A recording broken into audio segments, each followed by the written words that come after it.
بسم الله الرحمن الرحيم الحمد لله وحده والصلاة والسلام على من لا نبي بعده. Assalamu alaikum wa rahmatullahi wa barakatuh. I can see that now most of the crowd has arrived, mashallah. And so by this time, I want to take about 10 minutes or so just to give you an overview of Khalil Center and some of the things that we are doing, the mission and the vision. So what is Khalil Center for people that don't know about it? Khalil Center is a psychological and spiritual wellness center advancing the practice of professional psychology rooted in Islamic principles. So we are an institution that brings and sets an Islamic foundation for understanding how to work with mental health. Within our tradition, our very own tradition, we draw from our ethics and principles and we set up a framework for the application of Muslim mental health. And we're designed to address the widespread prevalence of social, psychological, familial, relational, and spiritual issues, and I'm just going to give you a few stats.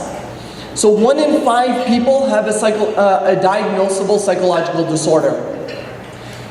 Suicide is the 10th leading cause of morbidity, of death. And a 12-month prevalence study finds about 25% of the population has a diagnosable depressive or anxiety disorder.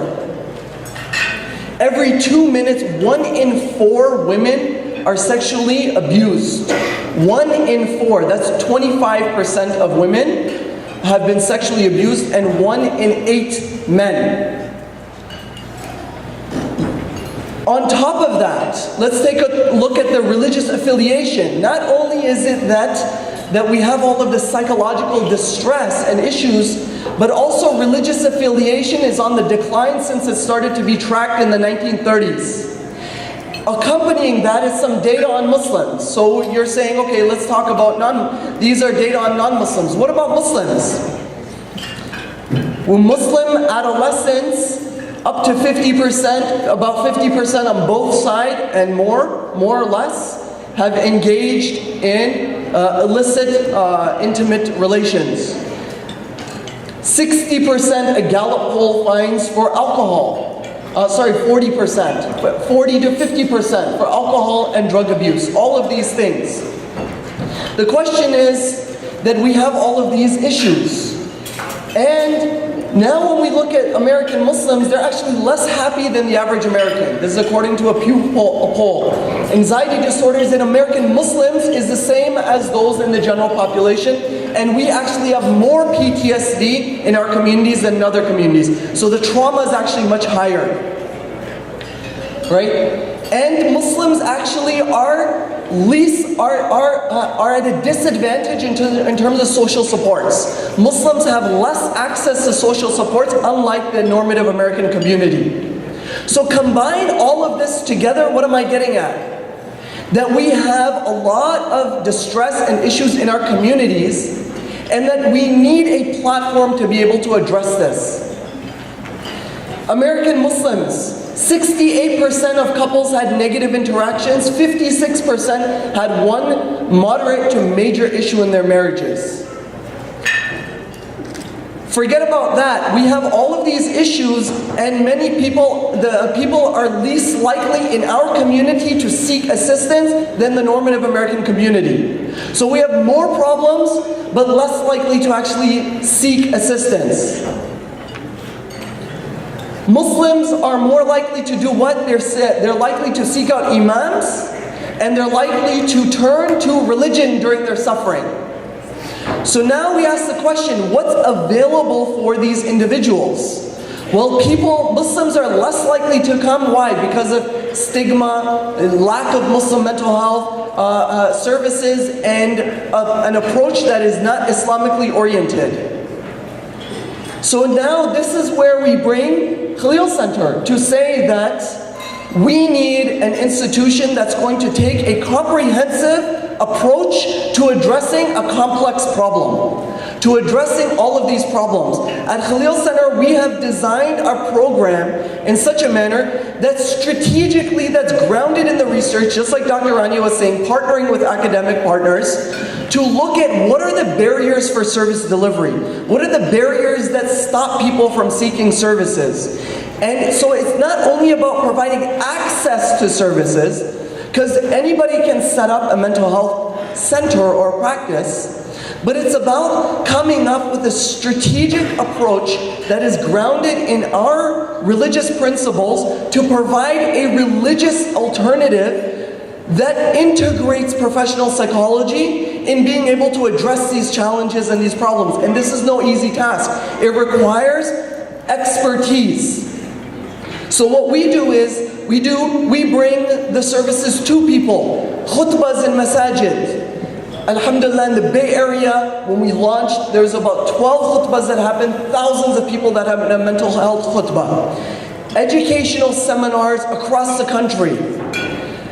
That's the prevention services. Then we have intervention. Being able to actually provide services and treatment to people. Opening the doors for individuals who are struggling to come and benefit. And not only do we do the service ourselves, but we also are visionary in that we want to advance the field. We come up with research models, we do training, and the training. So look at this. Look at how much services issues we have in the community, right? I showed you the numbers.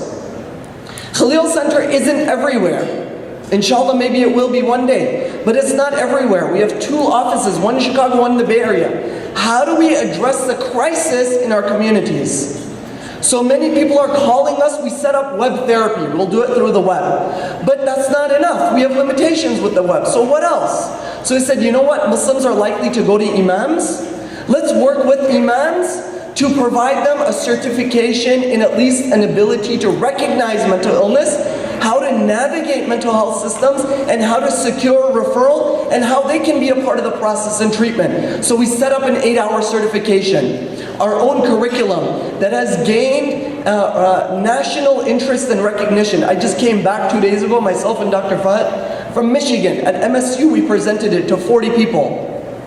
And we have exceeded 100 within a few months. Community leaders, forget about what we had planned. We were planning a year for 75. Not even a year, half a year, and we have over 100. So most people are likely to do self-care, go to informal community settings, and then eventually get to the mental health sector, and that's where we leverage our resources, where we have many of our referrals coming through religious institutions and imams. So this goes as proof for those who say imams do not care about mental health.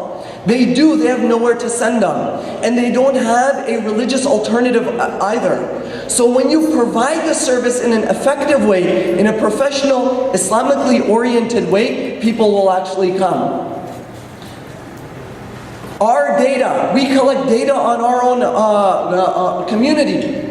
What do we find? We find that majority of our clients have never gone elsewhere before.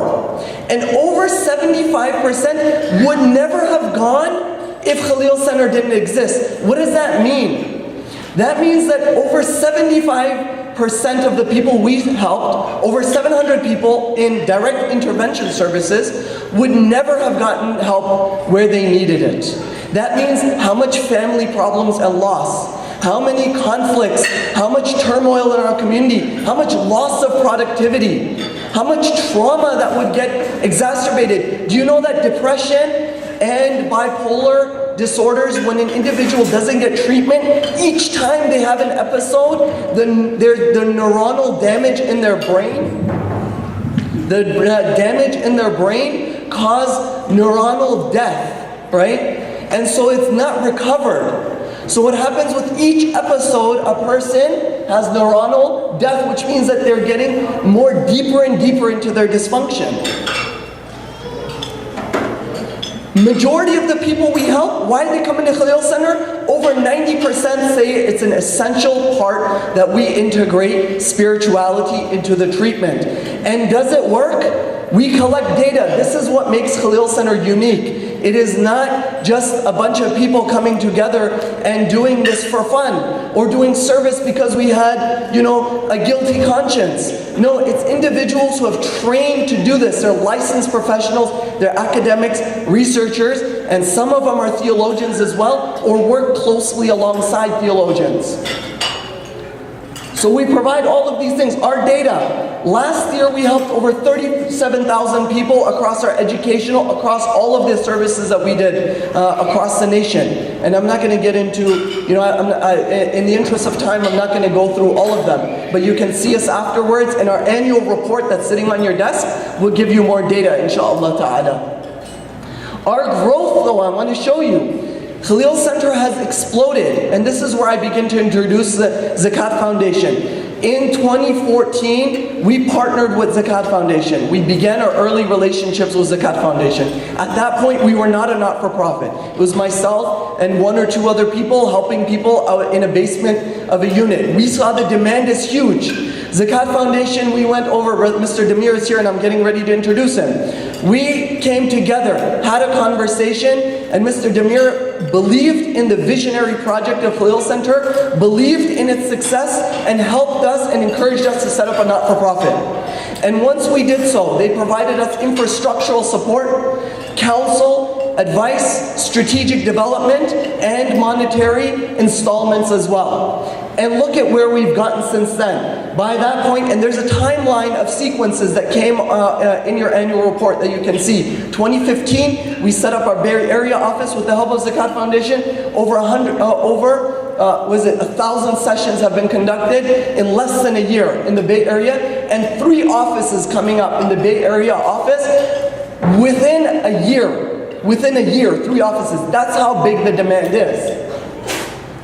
Exponential growth. And so now, what we're doing is a full-fledged partnership with Zakat Foundation to say that, hey, rather than this sort of informal relationship and partnership that we've had, let's come together and believe in this project where we can provide you the expertise and the infrastructural support that they have. And that's why we're coming together today to introduce this to the community today, that we are a Zakat Foundation project.